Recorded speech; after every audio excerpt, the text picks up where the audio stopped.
নমস্কার বন্ধুরা, সবাইকে সোনা মল্লিক ইউটিউব চ্যানেলে স্বাগত। আশা করি সবাই ভালো আছো, আর আমিও খুব ভালো আছি। আর এটা হলো আমার সেকেন্ড ব্লগ ভিডিও, তো সবাই এটা দেখবে। ভালো লাগলে লাইক, শেয়ার, কমেন্ট করো। আসলে আমরা সবাই সবার পাশে না থাকলে তো এগিয়ে যেতে পারবো না, তাই সবাই সবার পাশে থেকেই আমাদেরকে এগিয়ে যেতে হবে। আর সবথেকে বড় কথা হলো, তোমাদের ভালোবাসা না থাকলে কিন্তু আমরা একদমই এগোতে পারবো না। বন্ধুরা, তোমরা সবাই সবাইকে ভালোবাসা দিও, আর সবাই সবাইকে এগিয়ে যেতে সাহায্য করো। তো এগিয়ে যাওয়া যাক। আজ বিশ্বকর্মা পুজো, আর বিশ্বকর্মা পুজোর দিন আমি মেশিনে কাজ করি না। তো আমার এটা হচ্ছে আমার নিজের ইনকামে, নিজের সম্পূর্ণটা নিজের বলতে পারো। এটা আমি নিজের থেকে এই মেশিনটা কিনেছিলাম, তখন আমি অনেক ছোট, অল্প বয়স তখন আমার। আমি অনেক ছোট থেকেই কাজ করি, যাই হোক হাতের কাজ করি। তো তখন এই মেশিনটা আমি কিনেছিলাম। তো আজকে তো বিশ্বকর্মা পুজো, তাই আমি সব বিশ্বকর্মা পুজোর আগের দিনই করি এটা, কিন্তু সময় পাইনি আগের দিন এবছর, তাই এবার পুজোর দিনই আমাকে করতে হলো। তো মেশিনটাকে সুন্দর করে মুছে নিচ্ছি। অনেক ধুলোবালি পড়ে, তো সবসময় তো আর মোছা সম্ভব হয় না। তো সেই জন্য বছরে একটা দিন ওকে একদম খুব সুন্দরভাবে মোছা হয় আর কি। তো যাই হোক,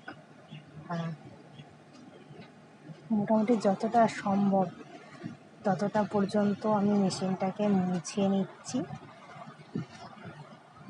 অনেক ধুলোবালি পড়ে আছে,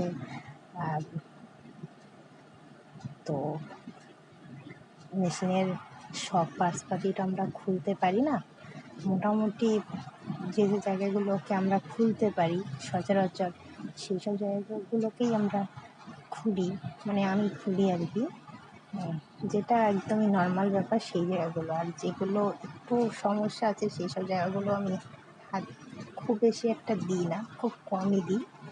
তো দেখো, প্রথমে মেশিনটাকে আমি যখন উল্টে রাখতে গেছি, ওটা রাখতেই পারছিলাম না, কারণ ওটা একদমই নিচু হয়ে যাচ্ছিল। ওখানে যদি একটা গার্ড বসানোর মতো কিছু থাকতো, ইজি ওটা আমি রাখতে পারতাম, কিন্তু ওখানটায় আমি কিছু নিয়েছিলাম না, যার জন্য আমি ওটা রাখতে একটু অসুবিধা হয়ে গেছিলো। তো ওখানে একটা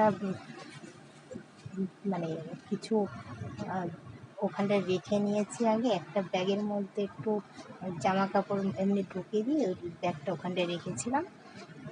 মানে ব্যাগটা একটু মোটাসোটা হয়ে গেল, এবং মেশিনটাকে কিন্তু একদমই মাথা নিয়ে নিচু হয়ে মেশিনের টেবিলের সাথে লটকে যেতে হয়নি।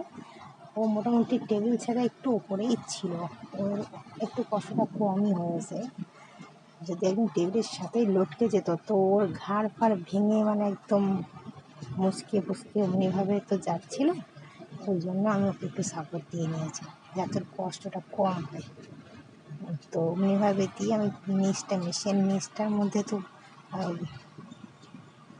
অনেক এই মাকড়সার জাল টালগুলো বোনে, তো ওই জন্য ওইগুলোকে বেশ ভালো করে মুছে নিচ্ছিলাম, কারণ ওইসব জায়গাগুলোতে না মুছলে হয় না, ওখানটার মধ্যেও তেল দিতে হয়। আর আমরা যখন কাজ করি তখন সুতোর মধ্যে ছোট ছোট যে কুচি সুতো থাকে, বা সুতোর গায়ে যে কী বলে ওটাকে, মানে সুতোর গায়ে যে ছোট ছোট একদম ইয়েগুলো থাকে, গুঁড়ো গুঁড়ো টাইপের, ওইগুলো একটা সময় গিয়ে সব নিচটার দিকে জমা হয়। তো ওই জন্য সব জায়গাগুলোকে ভালো করে মুছতে হয়, মাঝে মাঝেই মুছতে হয়, কিন্তু সবসময়ের জন্য তো আর মোছা সম্ভব হয় না। আর এখন যেহেতু পুজোতে তো কাজের অনেক চাপ, মানে এতটাই পুজোর চাপ হয়ে যায়, খাওয়া ঘুমটাই থাকে না। একা একা কাজ করতে গেলে একটু কষ্ট হয়ে যায়। তো দেখো, আমি সব জায়গাগুলোকে মুছে নিয়েছি। আগে ওপরটা মুছে তেল দিয়ে নিয়েছিলাম, এবার নিচটাকে মুছে আমি তেল দিচ্ছি। দেখো কত সুন্দর করে, মানে ওই যে ড্রপগুলো হয় না, ড্রপ আর না ড্রপ কী বলে ওটাকে, যাই হোক ড্রপ অসম্ভবত। তো ওইগুলো করে যদি আমি তেলটা নিই, তো প্রত্যেকটা জায়গার মধ্যে না তেলটা দিতে ভীষণ ভীষণ সুবিধা হয়, ওই জন্য ওইটার মধ্যে করে। আর এমনি একটা এরকম দেখবে সাইকেলের দোকানে ফোকানে থাকে, যেগুলো মোবিল রাখা থাকে, অনেক বড় সড়ো বোতলটা থাকে, আর সরু করে একটা মুখ থাকে, সে হাতির সুরের মতো। তো ওই রকম জিনিসগুলো থাকলেও হয়, কিন্তু আমার তো অত প্রয়োজন পড়ে না। তো ওই জন্য আমি এটার মধ্যে করে নিই, খুবই অল্প জায়গার মধ্যেও হয়ে যায়, অল্প অল্প অল্প করে আমি নিয়ে নিই, নষ্টটাও কম হয়। আর এই তেলটা কেমন জানো তো, মানে খুবই হালকা, ভীষণ হালকা তেল। মানে কিছুক্ষণের মধ্যেই যেন তেলটা উড়ে যায়, এরকম একটা ব্যাপার। তো এবার সব জায়গাগুলোকে সুন্দরভাবে তেলটা লাগিয়ে নিচ্ছি। তেলটাকে লাগিয়ে নেওয়ার পরে এবার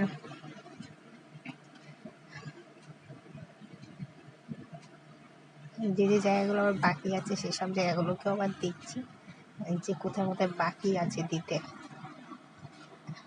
কারণ এর মধ্যে তো অনেকগুলো এর পেঁচানো মেচানো বা হাত গিট ফিট অনেক, তো এর যত গিটে গিটে দেওয়া যেতে পারে তত ভালো। কারণ গিটগুলো তো ওর সবসময়ের জন্যই প্রয়োজন। যেমন আমাদের হাঁটুর মালাইটা কেমন হয়, সারাক্ষণ মানে হাঁটতে চলতে গেলে ভাঁজ হচ্ছে ওখানটায়, তো ওই জায়গাটার মধ্যে একটু হাড়ের মধ্যে যে যে তোমার লালা জাতীয়টা থাকে সেটা যদি শুকিয়ে যায়, তো আমাদের হাঁটতে তো কষ্ট হয়, হাঁটতে পারি না আমরা, খুব ব্যথাও করে। কিন্তু এদের তার ব্যথা বোধ নেই, তো ওই জায়গাগুলো জং ধরে যাবে, মানে কাজ করতে গেলে আর মেশিন চলবে না, এ বলবে আমাকে ছেড়ে দে, আমি আর পারছি না চলতে। তো ওই জন্যই যত যত পারো গিটগুলোর মধ্যে জেল দিতে হয়। দেখো মেশিনটা কিন্তু আমার পুরোপুরি পরিষ্কার পরিচ্ছন্ন, তেল টেল মাখানো হয়ে গেছে। তো আমার মেশিন আছে দুটো, এই একটাতে দেখাচ্ছি আর একটাকে আর দেখাচ্ছি না। দেখো আমি চান দান করে রেডি হয়ে চলে এসেছি পুজো দিতে। তো আমি নিজেই করি, যেমন আমার সাধ্য মতো আমি পুজোটা করি, আমি যেমন পারি তেমনভাবে করি। দেখো এটাকে যেন কেউ আবার খারাপভাবে নিও না, কারণ খারাপভাবে নেওয়ার লোকের অভাব নেই। আমি আমার মতো করে আমি পুজোটা করি, তাতে কে কী ভাবলো আমার কিছু এসে যায় না। আমি আমার কাজের জিনিসটাকে আমার মতো করে আমি রাখতে দেখতে আমি ভালোবাসি। তো আমি নিজে হাতেই পরিষ্কার পরিচ্ছন্ন করে নিজে হাতেই পুজোটা করি। দেখো আমার সব কিছু রেডি হয়ে গেছে, আর আমার তো খুব বেশি সামর্থ্য নেই, যেটা ভগবান নিজেও জানে সামর্থ্যটা আমার কতটুকু আছে। তো যাই হোক, সেই সামর্থ্যের উপর দিয়েই যেটুকুনি পেরেছি আর কি প্রসাদ করতে। আমার ভিডিওটি দেখার জন্য সকলকে ধন্যবাদ।